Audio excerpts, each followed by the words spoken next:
The streets of central London have always served as a grand theatre for the world's most scrutinised figures, a backdrop where carefully constructed narratives either find their ultimate validation or crumble under the weight of harsh reality. For months, the atmosphere surrounding a highly anticipated return to British soil had been thick with expectation, framed by an ambitious strategy designed to reshape public perception and reclaim a narrative that had grown increasingly fragmented over recent years. This was meant to be a moment of definitive transformation, a grand reintroduction to the global stage that would move past old grievances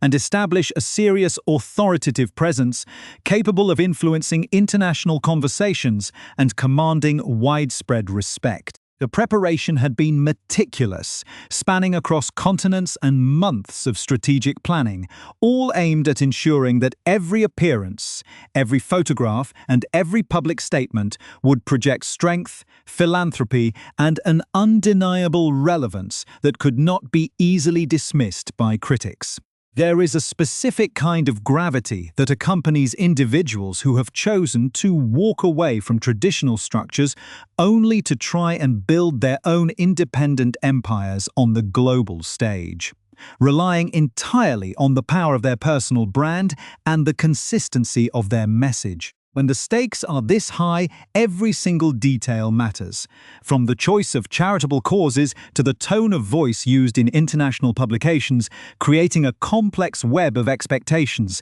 that leaves absolutely no room for error or unexpected complications. Yet, beneath the polished surface of scheduled events and anticipated media triumphs, a quiet tension had been building for weeks, an underlying friction between the idealized vision of a triumphant homecoming and the logistical, emotional, and legal realities that awaited on the ground. The world watched with bated breath, fully expecting a series of glossy headlines and touching public moments that would reinforce the image of a dedicated global figure championing noble causes. Completely unaware of the dramatic shift that was about to take place behind the scenes,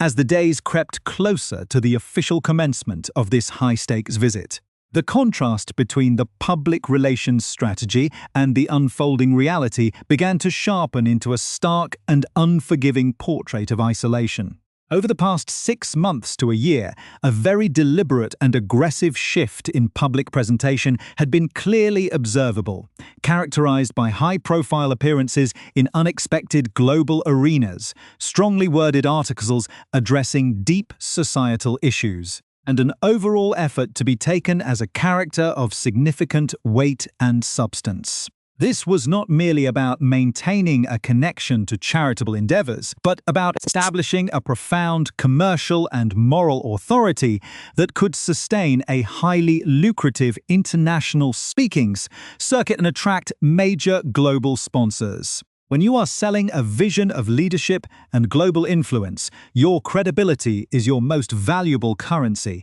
and any crack in that foundation can jeopardize the entire structure of future endeavors. If you appreciate deep dives into the intricate dynamics of global figures and the fascinating intersections of public image and private reality, please take a moment to subscribe to our channel and join our community for regular updates on stories that shape our world. The narrative that had been so carefully constructed was designed to showcase a modern, resilient path forward, one that combined the prestige of a unique heritage with the dynamic energy of contemporary philanthropy. However, the reality of attempting to operate within two entirely different worlds simultaneously means that the rules of engagement are constantly shifting. And what plays well in one hemisphere might be met with profound skepticism in another. The upcoming series of events was supposed to be a showcase of this new identity, a sequence of carefully managed photo opportunities and inspiring speeches that would dominate the news cycle for all the right reasons. effectively silencing the persistent murmurs of decline and instability that had lingered in the background for far too long. Instead of the smooth execution of a master plan, the arrival was immediately overshadowed by an invisible storm brewing in the highest legal institutions of the land. A development that promised to disrupt not just the immediate schedule, but the very essence of the long-term strategy. The anticipation of a major verdict had been looming on the horizon for some time, yet the sheer speed and timing with which the hammer finally fell caught almost everyone involved completely off guard, creating an immediate and chaotic shift in focus. It is one thing to face criticism from commentators or the general public,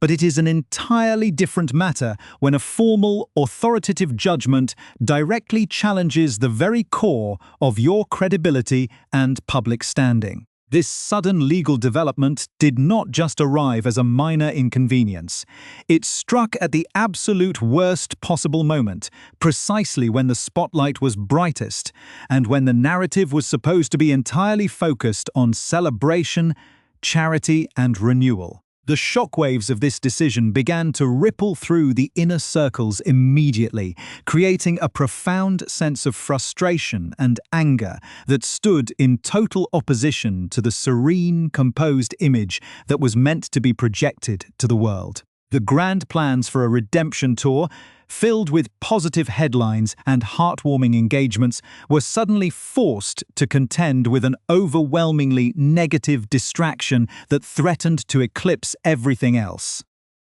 The psychological blow of such a moment cannot be understated, particularly for someone who has invested so much personal and emotional capital into proving their independence and their right to be taken seriously by the global establishment. Compounding the unfolding crisis was a deeply telling and complicated dispute regarding accommodation and personal security, a logistical battle that revealed a fascinating glimpse into the fractured communication and underlying entitlement that continues to define these complex relationships. For months, a highly generous offer of a royal residence had been extended, providing a secure and prestigious base within the capital that would have solved a multitude of practical problems and perhaps offered a subtle bridge toward reconciliation. Yet, the response to this gesture was marked by hesitation, shifting timelines, and an ultimate rejection that was hastily reversed only after the strict deadlines had already passed. This constant chopping and changing created an administrative and logistical nightmare for the institutions responsible for managing these grand spaces, which require weeks of meticulous planning, staffing, and security coordination to accommodate high-profile guests. The assumption that the grandest machinery of the state can simply change direction at the snap of a finger speaks to a profound disconnect from reality, an expectation of privilege that is no longer aligned with the current state of affairs. When the ultimate refusal came down, it sent a clear and uncompromising message that boundaries would be maintained and that special arrangements would not be conjured out of thin air to accommodate last-minute whims. Consequently, the setting for this highly publicized visit shifted from the secure, historic walls of a royal palace to the sterile anonymity of a standard commercial environment. A symbolic and practical demotion that perfectly encapsulated the theme of a trip that was rapidly turning from a calculated triumph into an undeniable narrative defeat. The shifting of the narrative from an inspiring display of global leadership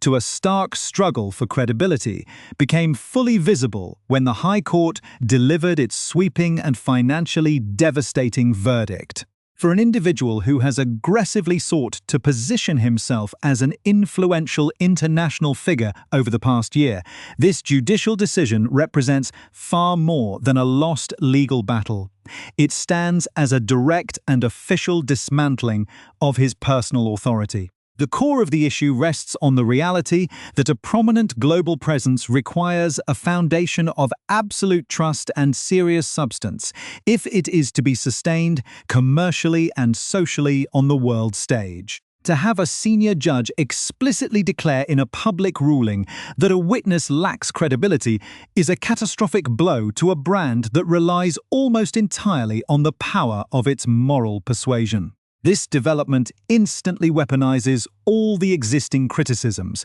that have circulated for years, shifting the public conversation away from noble philanthropic goals and placing it squarely back onto the bitter personal grievances of the past. The timing could not have been more damaging, interrupting a carefully scheduled series of appearances designed to highlight the Invictus Games and project an image of dignified independence. Instead of commanding the room as a powerful, respected leader, the reality of the situation forced an immediate pivot toward damage limitation. A frantic effort to contain the fallout from a ruling that effectively labels his public testimony as unreliable and self-serving. This devastating legal outcome does not exist in a vacuum, but rather acts as the latest and most severe fracture in a charity portfolio that has been steadily unraveling across multiple continents for months. The broader public is now forced to look at a pattern of behavior across various organizations that suggests a profound mismanagement of both purpose and reputation. In Africa, the once proud association with a major conservation initiative has become heavily shrouded in deeply disturbing allegations regarding the systematic abuse of indigenous tribes. A scandal that directly contradicts the universal values of human rights and compassion that are so frequently preached. Simultaneously, a bitter and highly public defamation lawsuit involving a personal charity initialized years ago has created the extraordinary spectacle of a founder being sued by his own creation. Even the primary philanthropic foundation established in the United States, which was supposed to serve as the engine for global change and massive community impact, has effectively stalled, showing signs of severe administrative stagnation and a dramatic decline in public relevance. When you add the fact that major international corporate sponsors are quietly but steadily withdrawing their support from the flagship adaptive sports tournament, the image of a thriving, highly sought-after philanthropic empire completely dissolves. The commercial consequences of these overlapping failures are immense, because the lucrative international speaking circuits and multi-million-dollar media production deals are entirely dependent on the market buying into the authenticity and value of the product being sold. The unfolding disaster in London has also shed a brilliant light on the complex domestic dynamics and the strategic decisions of those closest to him, particularly regarding the notable absence of his spouse during times of severe public difficulty. A historical analysis of their public partnership reveals a highly consistent pattern where one partner completely disappears from the spotlight whenever a major professional or legal defeat occurs. Throughout previous controversies, ranging from scathing late-night television mockery in America to the catastrophic loss of high-profile media contracts, the pattern of sudden absence has repeated itself with predictable accuracy. This strategic withdrawal leaves one partner to face the intense heat of public scrutiny entirely alone, suggesting a transactional approach to public appearances where association is fiercely maintained during moments of triumph but instantly severed during moments of failure. The current trip, which was initially teased to the media as a potential opportunity for a joint appearance and a glamorous showing of family unity, has instead highlighted a profound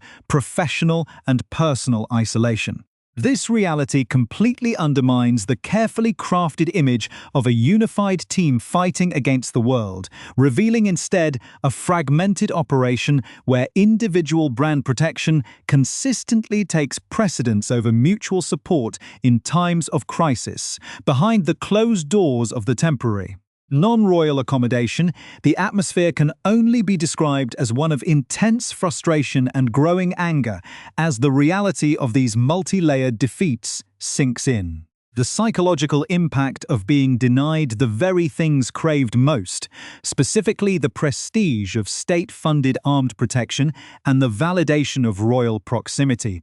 has resulted in a state of deep resentment against the established order. This anger is compounded by the fact that the reigning monarch has consistently demonstrated a commitment to constitutional boundaries and institutional fairness, flatly refusing to pull administrative or legal strings for a family member who chose to walk away from traditional duties. The advice given by the sovereign months ago to avoid entering into these draining and highly unpredictable legal battles was entirely ignored, and the resulting public embarrassment has left the individual with significant financial liabilities and a severely diminished standing. The dream of securing a triumphant, beautifully staged photograph with the monarch to validate his ongoing relevance has been entirely crushed by the palace's disciplined distance and refusal to engage in the drama. Furthermore, the entire legal strategy appears even more baffling to observers, given the extraordinary revelations that emerged during the court proceedings, where lengthy testimonies drifted into deeply personal and outdated grievances from over 15 years ago. The public was treated to the bizarre spectacle of a married man openly lamenting the loss of past relationships and blaming external forces for the dissolution of a romance that ended long before his current marriage even began. This prolonged focus on ancient history and past loves raises serious questions about the emotional motivations behind these legal crusades, suggesting an obsession with correcting the past that completely ignores the realities and responsibilities of the present. For a spouse watching these events unfold from across the Atlantic, hearing such passionate public declarations regarding a former partner must create an incredibly awkward and straining dynamic at home, further complicating a relationship that is already under immense professional pressure. The contrast between the idealized global philanthropist and the embittered individual arguing in court about decades-old tabloid articles creates a profound narrative disconnect that makes it almost impossible for the public or future commercial partners to take his grander ambitions seriously, as the days of this disastrous visit continue to count down. The ultimate realization is dawning that the strategy of monetizing past grievances and presenting oneself as a perpetual victim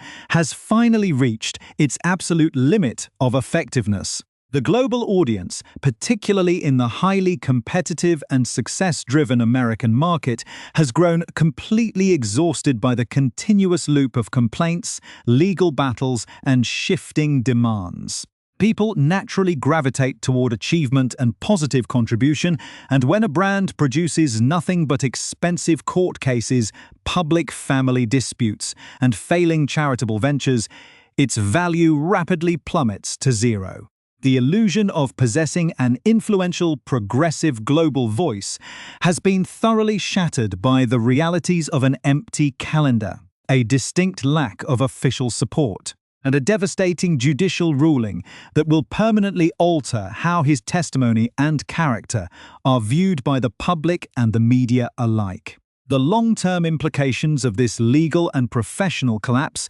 extend far beyond the immediate embarrassment of a single trip, signaling a permanent shift in how the international community, corporate sponsors, and the public view this deeply fractured personal brand. To understand the full weight of this moment, one must examine the broader biographies of the individuals involved and the complex web of relationships they have built and broken over the last several years. The trajectory of a prince who once enjoyed unparalleled popularity as a relatable, modern face of a historic institution, only to transform into a deeply isolated figure fighting expensive court battles over 15-year-old articles, represents an extraordinary modern tragedy. This transformation was driven by a belief that a completely independent, global platform could be constructed through sheer personal celebrity and strategic media partnerships, entirely separate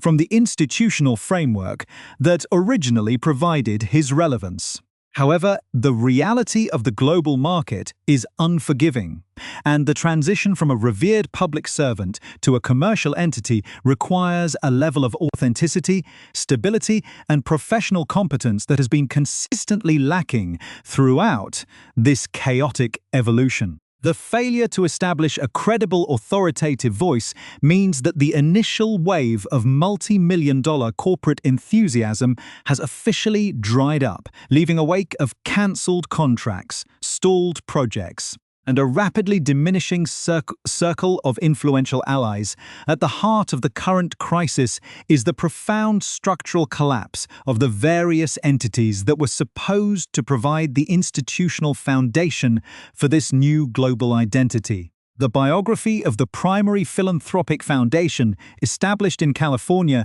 reveals an organization that has struggled to define its mission from the very beginning, shifting rapidly between vague concepts of community impact, wellness, and media production without ever establishing a clear, measurable record of achievement. This administrative stagnation has led to a dramatic drop in fundraising efficiency, with major donors quietly distancing themselves from a brand that has become synonymous with public controversy and domestic drama. The situation is mirrored in the International Adaptive Sports Tournament, a project that was once considered a crowning achievement of genuine, impactful leadership. Over the past year, the atmosphere behind the scenes of this flagship initiative has grown increasingly tense as senior leadership and long-term corporate partners express deep frustration over the way the event has been consistently overshadowed by personal public relations maneuvers and elaborate wardrobe changes. The transformation of a deeply respected sporting event for wounded veterans into a highly commercialized personal showcase has alienated core supporters and driven away key financial sponsors. Leaving the future of the entire initiative in serious jeopardy, this pattern of institutional alienation is further complicated by the complex legal and commercial framework governing the marriage itself. A relationship that has been subject to intense public analysis and speculation since its high-profile beginning. Legal experts specializing in domestic law within the state of California have frequently pointed out the significant structural milestones that exist within that jurisdiction, particularly regarding the length of a marriage and how it impacts the distribution of assets, future support, and long-term financial security. In California, reaching the 10-year mark in a marriage introduces a completely different set of legal standards that heavily favor long-term stability and provide substantial protections for an individual's financial future. Given that the couple officially established their permanent residence in the United States around the end of 2020, the timeline leading toward the end of the decade represents a crucial period of observation for industry insiders and legal commentators alike. The pressure of experiencing consecutive professional failures, public rejections, and devastating financial losses in court inevitably creates an incredibly straining environment within any household, particularly when the entire foundation of the relationship was built on the premise of achieving unparalleled global success and commercial dominance as a unified team. The tragedy of this isolation is further deepened by the complete and heartbreaking breakdown of familial relationships on both sides of the Atlantic. A reality that highlights the deeply transactional nature of the couple's approach to family dynamics. For over 4 years, the reigning monarch has been denied any meaningful relationship with his youngest grandchildren, a situation that grows increasingly poignant given the king's advanced age and ongoing health challenges. The palace's decision to maintain a strict, disciplined distance during this visit was not born out of malice, but rather out of a necessary institutional requirement to protect the dignity of the crown from being used as a commercial asset or a public relations shield. The hypocrisy of aggressively pursuing a relationship with a reigning monarch while completely ignoring and alienating an elderly, ailing father on the other side of the family has not escaped the notice of the global public. This stark contrast reveals that the pursuit of family reconciliation is driven entirely by a desire to maintain a connection to a prestigious royal identity, a necessary commodity to sustain a dwindling international brand, rather than a genuine, compassionate effort to heal deep-seated personal divisions. Ultimately, the events of this disastrous week in London have proven that the strategy of presenting oneself as a perpetual victim and monetizing personal grievances has completely exhausted its currency on the world stage. The international community, particularly the success-driven market of the United States, has moved past the initial shock of the couple's departure from traditional structures and now demands substance, consistency, and professional excellence, qualities that have been entirely absent from their recent endeavors. The devastating judicial ruling from the High Court serves as an official, permanent marker that dismantles any lingering claims of authority or credibility, leaving the individual in a position of profound professional and personal isolation. As the final hours of this empty and frustrating visit come to a close, the reality of a total narrative defeat is undeniable, leaving a once prominent figure to face an incredibly uncertain future trapped within a cycle of his own making, entirely cut off from the security, prestige, and family he chose to leave behind.